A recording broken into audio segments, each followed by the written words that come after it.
18 ಸ್ಥಳಗಳಲ್ಲಿ ಇಡಿ ಮಹಾಬೇಟೆಯನ್ನು ಆಡಿದೆ. ಇಂಜಿನಿಯರಿಂಗ್ ಸೀಟ್ ಬ್ಲಾಕ್ ಸಂಬಂಧಪಟ್ಟಂತೆ ಈ ದಾಳಿಯನ್ನು ನಡೆಸಲಾಗಿದೆ. ಇಂಜಿನಿಯರಿಂಗ್ ಕಾಲೇಜುಗಳ ಮೇಲೆ ಇಡಿ ಅಧಿಕಾರಿಗಳು ರೇಡ್ ಮಾಡಿದ್ದಾರೆ. ಬೆಂಗಳೂರಿನ ಪ್ರತಿಷ್ಠಿತ ಕಾಲೇಜುಗಳಲ್ಲಿ ಪರಿಶೀಲನೆ ಇದು. ಬೆಳಗ್ಗೆ 6 ಗಂಟೆಯಿಂದ ಕಾಲೇಜುಗಳ ಮೇಲೆ ದಾಳಿಯನ್ನು ನಡೆಸಲಾಯಿತು. ಬಿಎಂಎಸ್ ಇಂಜಿನಿಯರಿಂಗ್ ಕಾಲೇಜಿನಲ್ಲಿ ಶೋಧ ಕಾರ್ಯ. 7 ಇಡಿ ಅಧಿಕಾರಿಗಳಿಂದ ಕಡತಗಳ ಪರಿಶೀಲನೆ ಕೂಡ ನಡೆಸಲಾಗ್ತಾ ಇದೆ. ನೋಡಿ, ಇಡಿ ಅಧಿಕಾರಿಗಳು ದಾಳಿಯನ್ನ ನಡೆಸಿರುವಂತದ್ದು. ಇದರಲ್ಲಿ ಸಾಕಷ್ಟು ಚರ್ಚೆ ಆಗ್ತಾ ಇರುವಂತದ್ದು. ಸಾಕಷ್ಟು ಕಾಲೇಜುಗಳಿದೆ. ರಾಜಕಾರಣಿಗಳದ್ದೇ ಕಾಲೇಜು, ಮೆಡಿಕಲ್ ಕಾಲೇಜು ರಾಜಕಾರಣಿಗಳದ್ದೇ ಜಾಸ್ತಿ ಇದೆ. ಅದರ ಜೊತೆಗೆ ಇಂಜಿನಿಯರಿಂಗ್ ಕಾಲೇಜುಗಳು ಕೂಡ ಇದೆ. ಭ್ರಷ್ಟಾಚಾರ ಆಗುತ್ತೆ. ಇದರಲ್ಲಿ ಸೀಟನ್ನ ದುಡ್ಡು ಕೊಟ್ಟು ಸೀಟನ್ನ ಖರೀದಿ ಮಾಡುವಂತ ಪರಿಸ್ಥಿತಿ ಎದುರಾಗಿದೆ. ಅದರಲ್ಲಿ ಇವರು ಯಾವ ರೀತಿಯಾಗಿ ಟ್ಯಾಕ್ಸ್ ಅನ್ನ ಕಟ್ತಾ ಇದ್ದಾರೆ ಸರ್ಕಾರಕ್ಕೆ ಬಗ್ಗೆ ಮಾಹಿತಿ ಕೊಡ್ತಾರೆ ನನ್ನ ಕಲೀಗ್ ಮಾದೇಶ್. ಸದ್ಯ ಎಲ್ಲೆಲ್ಲ ರೇಡ್ ಆಗಿದೆ, ಇಡಿ ಅಧಿಕಾರಿಗಳು ಏನೆಲ್ಲ ಮಾಹಿತಿ ಲಭ್ಯ ಆಗಿದೆ? ನಿಕೇಶ್, ರಾಜ್ಯದ 18 ಕಾಲೇಜುಗಳಲ್ಲಿ ಇಡಿ ಅಧಿಕಾರಿಗಳು ದಾಳಿ ಮಾಡಿ ಪರಿಶೀಲನೆ ಮಾಡ್ತಿದ್ದಾರೆ. ಈ ಹಿಂದೆ ಈ ಒಂದು ಪ್ರಕರಣಕ್ಕೆ ಸಂಬಂಧಪಟ್ಟಂತೆ ಮಲ್ಲೇಶ್ವರಂ ಠಾಣೆಯಲ್ಲಿ ಪ್ರಕರಣ ದಾಖಲಾಗಿತ್ತು. ಯಾಕಂದ್ರೆ ಒಂದಷ್ಟು ಜನ ಕಷ್ಟಪಟ್ಟು ಓದ್ತಾರೆ, ಆದ್ರೆ ಒಳಗಡೆ ಒಂದಷ್ಟು ಮ್ಯಾನೇಜ್ಮೆಂಟ್ಗಳ ಲೆವೆಲ್ ನಲ್ಲಿ ಪರೀಕ್ಷಾ ಪ್ರಾಧಿಕಾರದ ಒಂದಷ್ಟು ಅಭ್ಯರ್ಥಿಗಳಾಗಿರ್ಬೋದು, ಜೊತೆಗೆ ಬೇರೆ ಬೇರೆ ಮಧ್ಯವರ್ತಿಗಳ ಮೂಲಕ ಒಂದಷ್ಟು ಅಕ್ರಮವಾಗಿ ವ್ಯವಹಾರಗಳನ್ನ ನಡೆಸಲಾಗ್ತಿತ್ತು ಅನ್ನೋಂಥದ್ದು ಗೊತ್ತಾಗಿತ್ತು. ಸೈಬರ್ ಅಪರಾಧ ಅಧಿಕಾರಿಗಳು ಈಗಾಗಲೇ ತನಿಖೆ ಮಾಡಿ ಇದಕ್ಕೆ ಸಂಬಂಧಪಟ್ಟಂತೆ ಚಾರ್ಜ್ ಶೀಟ್ ಅನ್ನು ಕೂಡ ಸಲ್ಲಿಕೆ ಮಾಡಿದ್ದಾರೆ. ಆ ಒಂದು ಸಂದರ್ಭದಲ್ಲಿ ಯಾವ ರೀತಿ ಸೀಟ್ ಬ್ಲಾಕಿಂಗ್ ಮಾಡಲಾಗ್ತಿತ್ತು, ಒಳಗಡೆ ಅಂದ್ರೆ ಕೀಗಳನ್ನು ಕೂಡ ಅಂದ್ರೆ ಸೀಕ್ರೆಟ್ ಕೀ ಅನ್ನು ಕೂಡ ಬಳಸಿ, ಪಾಸ್ವರ್ಡ್ ಗಳನ್ನ ಬಳಸಿ, ಆಧಾರ್ ಕಾರ್ಡ್ ಸಿಸ್ಟಮ್ ಏನಿರುತ್ತೆ ಅದೇ ರೀತಿಯಾಗಿ ಇಲ್ಲಿ ರಿಜಿಸ್ಟರ್ ಮಾಡ್ಕೊಳ್ಳುವಂತ ಕೆಲಸವನ್ನ ಮಾಡಲಾಗುತ್ತೆ. ಅದೇ ರೀತಿಯಾಗಿ ಆಯ್ಕೆ ಮಾಡುವಂತ ಕೆಲಸವನ್ನ ಮಾಡಲಾಗುತ್ತೆ. ಆದ್ರೆ ಅದನ್ನು ಕೂಡ ಅಕ್ರಮವಾಗಿ ಇಲ್ಲಿ ಸೀಟ್ ಗಳನ್ನ ಬ್ಲಾಕ್ ಮಾಡಿ ಹಂಚಿಕೆ ಮಾಡಲಾಗಿತ್ತು. ಒಂದೊಂದು ಸೀಟ್ಗೆ ಸುಮಾರು 60 ಲಕ್ಷವನ್ನ ಹಣವನ್ನ ತೆಗೆದುಕೊಳ್ತಿತ್ತು ಖಾಸಗಿ ಕಾಲೇಜುಗಳು ಅನ್ನೋಂತ ಮಾಹಿತಿ ಲಭ್ಯ ಆಗಿತ್ತು. ಈಗಾಗಲೇ ತನಿಖೆ ವೇಳೆ ಒಂದಷ್ಟು ಆರೋಪಗಳೇನಿತ್ತು ಅದೆಲ್ಲವೂ ಕೂಡ ಸಾಬೀತಾಗಿದೆ. ಒಂದಷ್ಟು ಆರೋಪಗಳು ಅದಕ್ಕೆ ಸಂಬಂಧಪಟ್ಟಂತೆ ಮಾಹಿತಿಗಳು ಕೂಡ ಲಭ್ಯ ಆಗಿತ್ತು. ಇದರ ಜೊತೆಗೆ ಇಲ್ಲಿ ಹಣದ ವ್ಯವಹಾರ, ಅಕ್ರಮವಾಗಿ ಹಣದ ವ್ಯವಹಾರನೂ ಕೂಡ ನಡೆಸಲಾಗ್ತಿದೆ. ಲಕ್ಷಾಂತರ ರೂಪಾಯಿ ಹಣವನ್ನ ಅಕ್ರಮವಾಗಿ ನಡೆಸಲಾಗಿದೆ ವ್ಯವಹಾರ ಅನ್ನುವಂತ ಮಾಹಿತಿ ಇಡಿ ಅಧಿಕಾರಿಗಳಿಗೆ ಲಭ್ಯ ಆಗಿರುತ್ತೆ. ಆ ಒಂದು ಮಾಹಿತಿ ಆಧಾರದ ಮೇಲೆ 18 ಕಡೆ ಈಗಾಗಲೇ ಇಡಿ ಅಧಿಕಾರಿಗಳು ದಾಳಿ ಮಾಡಿ ಪರಿಶೀಲನೆ ಮಾಡುವಂತ ಕೆಲಸವನ್ನ ಮಾಡ್ತಿದ್ದಾರೆ. ಕಚೇರಿಗಳ ಮೇಲೆ ದಾಳಿ ಮಾಡಿ ಈ ಒಂದು ಸೀಟ್ ಬ್ಲಾಕಿಂಗ್ ವಿಚಾರಕ್ಕೆ ಸಂಬಂಧಪಟ್ಟಂತೆ ಆಗಿರ್ಬೋದು, ಹಣದ ವ್ಯವಹಾರಕ್ಕೆ ಸಂಬಂಧಪಟ್ಟಂತೆ ಪರಿಶೀಲನೆ ಕಾರ್ಯವನ್ನ ಮಾಡುವಂತ ಕೆಲಸ ಮಾಡ್ತಿದ್ದಾರೆ. ಜೊತೆಗೆ ಅಡ್ಮಿನ್ ಡಿಪಾರ್ಟ್ಮೆಂಟ್ ನಲ್ಲಿ ಈ ಒಂದು ಹಣದ ವ್ಯವಹಾರವನ್ನ ಯಾರು ನೋಡ್ಕೊಳ್ತಾರೆ ಅವರನ್ನ ವಿಚಾರಣೆ ಮಾಡಿ ಮಾಹಿತಿಯನ್ನ ಕಲೆ ಹಾಕುವಂತ ಕೆಲಸ ಮಾಡ್ತಿದ್ದಾರೆ. ಕಳೆದ ಒಂದಷ್ಟು ವರ್ಷಗಳ ಕಾಲ ಅದರಲ್ಲೂ ಕೂಡ ಅಡ್ಮಿಷನ್ ವಿಚಾರದ ಸಂದರ್ಭದಲ್ಲಿ ಏನೆಲ್ಲ ವ್ಯವಹಾರಗಳಾಗಿದೆ, ಎಷ್ಟು ಹಣದ ಟ್ರಾನ್ಸಾಕ್ಷನ್ ಆಗಿದೆ, ಜೊತೆಗೆ ಯಾವ ರೀತಿಯ ಸೀಟ್ ಅನ್ನ ಹಂಚಿಕೆ ಮಾಡಲಾಗಿದೆ ಅನ್ನೋದಕ್ಕೆ ಸಂಬಂಧಪಟ್ಟಂತೆ ಒಂದಷ್ಟು ತನಿಖೆ ನಡೆಸಲಾಗ್ತಿದೆ. Okay, thank you Madesh. 18 ಸ್ಥಳಗಳಲ್ಲಿ ಇಡಿ ಮಹಾಬೇಟೆಯನ್ನು ಆಡಿದೆ. ಇಂಜಿನಿಯರಿಂಗ್ ಸೀಟ್ ಬ್ಲಾಕ್ ಸಂಬಂಧಪಟ್ಟಂತೆ ಈ ದಾಳಿಯನ್ನು ನಡೆಸಲಾಗಿದೆ. ಇಂಜಿನಿಯರಿಂಗ್ ಕಾಲೇಜುಗಳ ಮೇಲೆ ಇಡಿ ಅಧಿಕಾರಿಗಳು ರೇಡ್ ಮಾಡಿದ್ದಾರೆ. ಬೆಂಗಳೂರಿನ ಪ್ರತಿಷ್ಠಿತ ಕಾಲೇಜುಗಳಲ್ಲಿ ಪರಿಶೀಲನೆ ಇದು. ಬೆಳಗ್ಗೆ 6 ಗಂಟೆಯಿಂದ ಕಾಲೇಜುಗಳ ಮೇಲೆ ದಾಳಿಯನ್ನು ನಡೆಸಲಾಯಿತು. ಬಿಎಂಎಸ್ ಇಂಜಿನಿಯರಿಂಗ್ ಕಾಲೇಜಿನಲ್ಲಿ ಶೋಧ ಕಾರ್ಯ. 7 ಇಡಿ ಅಧಿಕಾರಿಗಳಿಂದ ಕಡತಗಳ ಪರಿಶೀಲನೆ ಕೂಡ ನಡೆಸಲಾಗ್ತಾ ಇದೆ. ನೋಡಿ, ಇಡಿ ಅಧಿಕಾರಿಗಳು ದಾಳಿಯನ್ನ ನಡೆಸಿರುವಂತದ್ದು. ಇದರಲ್ಲಿ ಸಾಕಷ್ಟು ಚರ್ಚೆ ಆಗ್ತಾ ಇರುವಂತದ್ದು. ಸಾಕಷ್ಟು ಕಾಲೇಜುಗಳಿದೆ. ರಾಜಕಾರಣಿಗಳದ್ದೇ ಕಾಲೇಜು, ಮೆಡಿಕಲ್ ಕಾಲೇಜು ರಾಜಕಾರಣಿಗಳದ್ದೇ ಜಾಸ್ತಿ ಇದೆ. ಅದರ ಜೊತೆಗೆ ಇಂಜಿನಿಯರಿಂಗ್ ಕಾಲೇಜುಗಳು ಕೂಡ ಇದೆ. ಭ್ರಷ್ಟಾಚಾರ ಆಗುತ್ತೆ. ಇದರಲ್ಲಿ ಸೀಟನ್ನ ದುಡ್ಡು ಕೊಟ್ಟು ಸೀಟನ್ನ ಖರೀದಿ ಮಾಡುವಂತ ಪರಿಸ್ಥಿತಿ ಎದುರಾಗಿದೆ. ಅದರಲ್ಲಿ ಇವರು ಯಾವ ರೀತಿಯಾಗಿ ಟ್ಯಾಕ್ಸ್ ಅನ್ನ ಕಟ್ತಾ ಇದ್ದಾರೆ ಸರ್ಕಾರಕ್ಕೆ ಬಗ್ಗೆ ಮಾಹಿತಿ ಕೊಡ್ತಾರೆ ನನ್ನ ಕಲೀಗ್ ಮಾದೇಶ್. ಸದ್ಯ ಎಲ್ಲೆಲ್ಲ ರೇಡ್ ಆಗಿದೆ, ಇಡಿ ಅಧಿಕಾರಿಗಳು ಏನೆಲ್ಲ ಮಾಹಿತಿ ಲಭ್ಯ ಆಗಿದೆ?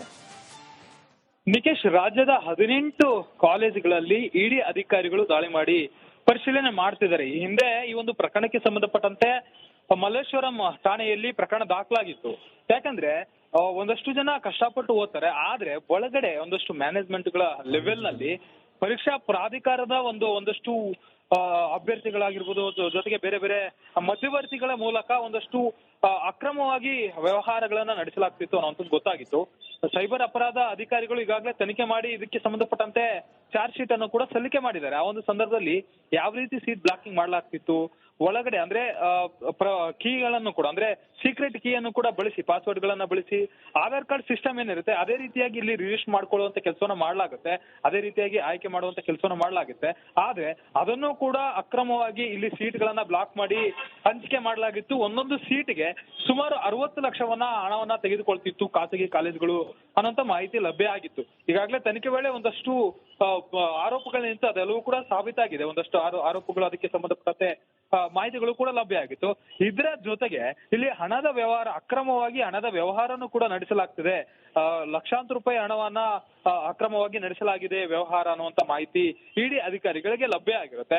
ಆ ಒಂದು ಮಾಹಿತಿ ಆಧಾರದ ಮೇಲೆ 18 ಕಡೆ ಈಗಾಗಲೇ ಇಡಿ ಅಧಿಕಾರಿಗಳು ದಾಳಿ ಮಾಡಿ ಪರಿಶೀಲನೆ ಮಾಡುವಂತ ಕೆಲಸವನ್ನ ಮಾಡ್ತಿದ್ದಾರೆ. ಕಚೇರಿಗಳ ಮೇಲೆ ದಾಳಿ ಮಾಡಿ ಈ ಒಂದು ಸೀಟ್ ಬ್ಲಾಕಿಂಗ್ ವಿಚಾರಕ್ಕೆ ಸಂಬಂಧಪಟ್ಟಂತೆ ಆಗಿರ್ಬೋದು, ಹಣದ ವ್ಯವಹಾರಕ್ಕೆ ಸಂಬಂಧಪಟ್ಟಂತೆ ಪರಿಶೀಲನೆ ಕಾರ್ಯವನ್ನ ಮಾಡುವಂತ ಕೆಲಸ ಮಾಡ್ತಿದ್ದಾರೆ. ಜೊತೆಗೆ ಅಡ್ಮಿನ್ ಡಿಪಾರ್ಟ್ಮೆಂಟ್ ನಲ್ಲಿ ಈ ಒಂದು ಹಣದ ವ್ಯವಹಾರವನ್ನ ಯಾರು ನೋಡ್ಕೊಳ್ತಾರೆ ಅವರನ್ನ ವಿಚಾರಣೆ ಮಾಡಿ ಮಾಹಿತಿಯನ್ನ ಕಲೆ ಹಾಕುವಂತ ಕೆಲಸ ಮಾಡ್ತಿದ್ದಾರೆ.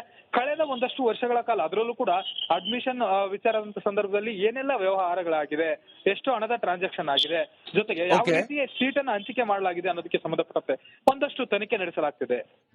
Okay, thank you Madesh.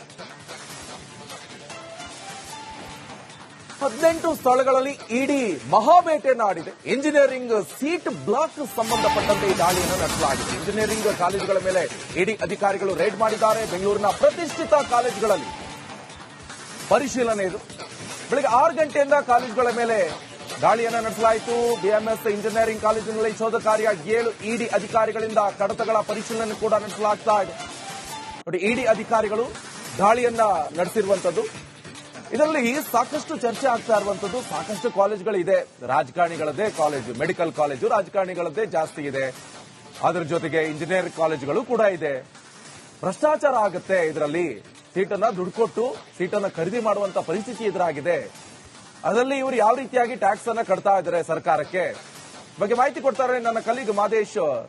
Madesh, ಸದ್ಯ ಎಲ್ಲೆಲ್ಲ ರೇಡ್ ಆಗಿದೆ, ಇಡಿ ಅಧಿಕಾರಿಗಳು ಏನೆಲ್ಲ ಮಾಹಿತಿ ಲಭ್ಯ ಆಗಿದೆ? ನಿಕೇಶ್, ರಾಜ್ಯದ 18 ಕಾಲೇಜುಗಳಲ್ಲಿ ಇಡಿ ಅಧಿಕಾರಿಗಳು ದಾಳಿ ಮಾಡಿ ಪರಿಶೀಲನೆ ಮಾಡ್ತಿದ್ದಾರೆ. ಈ ಹಿಂದೆ ಈ ಒಂದು ಪ್ರಕರಣಕ್ಕೆ ಸಂಬಂಧಪಟ್ಟಂತೆ ಮಲ್ಲೇಶ್ವರಂ ಠಾಣೆಯಲ್ಲಿ ಪ್ರಕರಣ ದಾಖಲಾಗಿತ್ತು.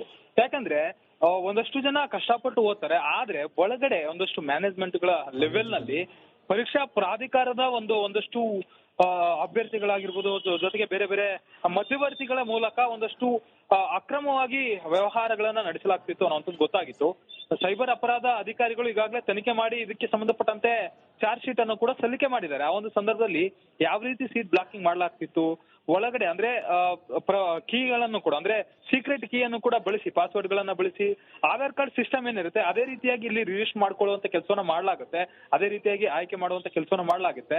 ಆದ್ರೆ ಅದನ್ನು ಕೂಡ ಅಕ್ರಮವಾಗಿ ಇಲ್ಲಿ ಸೀಟ್ ಗಳನ್ನ ಬ್ಲಾಕ್ ಮಾಡಿ ಹಂಚಿಕೆ ಮಾಡಲಾಗಿತ್ತು. ಒಂದೊಂದು ಸೀಟ್ಗೆ ಸುಮಾರು 60 ಲಕ್ಷವನ್ನ ಹಣವನ್ನ ತೆಗೆದುಕೊಳ್ತಿತ್ತು ಖಾಸಗಿ ಕಾಲೇಜುಗಳು ಅನ್ನೋಂತ ಮಾಹಿತಿ ಲಭ್ಯ ಆಗಿತ್ತು. ಈಗಾಗಲೇ ತನಿಖೆ ವೇಳೆ ಒಂದಷ್ಟು ಆರೋಪಗಳೇನಿತ್ತು ಅದೆಲ್ಲವೂ ಕೂಡ ಸಾಬೀತಾಗಿದೆ. ಒಂದಷ್ಟು ಆರೋಪಗಳು ಅದಕ್ಕೆ ಸಂಬಂಧಪಟ್ಟಂತೆ ಮಾಹಿತಿಗಳು ಕೂಡ ಲಭ್ಯ ಆಗಿತ್ತು. ಇದರ ಜೊತೆಗೆ ಇಲ್ಲಿ ಹಣದ ವ್ಯವಹಾರ, ಅಕ್ರಮವಾಗಿ ಹಣದ ವ್ಯವಹಾರನೂ ಕೂಡ ನಡೆಸಲಾಗ್ತಿದೆ. ಲಕ್ಷಾಂತರ ರೂಪಾಯಿ ಹಣವನ್ನ ಅಕ್ರಮವಾಗಿ ನಡೆಸಲಾಗಿದೆ ವ್ಯವಹಾರ ಅನ್ನುವಂತ ಮಾಹಿತಿ ಇಡಿ ಅಧಿಕಾರಿಗಳಿಗೆ ಲಭ್ಯ ಆಗಿರುತ್ತೆ. ಆ ಒಂದು ಮಾಹಿತಿ ಆಧಾರದ ಮೇಲೆ 18 ಕಡೆ ಈಗಾಗಲೇ ಇಡಿ ಅಧಿಕಾರಿಗಳು ದಾಳಿ ಮಾಡಿ ಪರಿಶೀಲನೆ ಮಾಡುವಂತ ಕೆಲಸವನ್ನ ಮಾಡ್ತಿದ್ದಾರೆ. ಕಚೇರಿಗಳ ಮೇಲೆ ದಾಳಿ ಮಾಡಿ ಈ ಒಂದು ಸೀಟ್ ಬ್ಲಾಕಿಂಗ್ ವಿಚಾರಕ್ಕೆ ಸಂಬಂಧಪಟ್ಟಂತೆ ಆಗಿರ್ಬೋದು, ಹಣದ ವ್ಯವಹಾರಕ್ಕೆ ಸಂಬಂಧಪಟ್ಟಂತೆ ಪರಿಶೀಲನೆ ಕಾರ್ಯವನ್ನ ಮಾಡುವಂತ ಕೆಲಸ ಮಾಡ್ತಿದ್ದಾರೆ. ಜೊತೆಗೆ ಅಡ್ಮಿನ್ ಡಿಪಾರ್ಟ್ಮೆಂಟ್ ನಲ್ಲಿ ಈ ಒಂದು ಹಣದ ವ್ಯವಹಾರವನ್ನ ಯಾರು ನೋಡ್ಕೊಳ್ತಾರೆ ಅವರನ್ನ ವಿಚಾರಣೆ ಮಾಡಿ ಮಾಹಿತಿಯನ್ನ ಕಲೆ ಹಾಕುವಂತ ಕೆಲಸ ಮಾಡ್ತಿದ್ದಾರೆ. ಕಳೆದ ಒಂದಷ್ಟು ವರ್ಷಗಳ ಕಾಲ ಅದರಲ್ಲೂ ಕೂಡ ಅಡ್ಮಿಷನ್ ವಿಚಾರದ ಸಂದರ್ಭದಲ್ಲಿ ಏನೆಲ್ಲ ವ್ಯವಹಾರಗಳಾಗಿದೆ, ಎಷ್ಟು ಹಣದ ಟ್ರಾನ್ಸಾಕ್ಷನ್ ಆಗಿದೆ, ಜೊತೆಗೆ ಯಾವ ರೀತಿಯ ಸೀಟ್ ಅನ್ನ ಹಂಚಿಕೆ ಮಾಡಲಾಗಿದೆ ಅನ್ನೋದಕ್ಕೆ ಸಂಬಂಧಪಟ್ಟಂತೆ ಒಂದಷ್ಟು ತನಿಖೆ ನಡೆಸಲಾಗ್ತಿದೆ. Okay, thank you Madesh.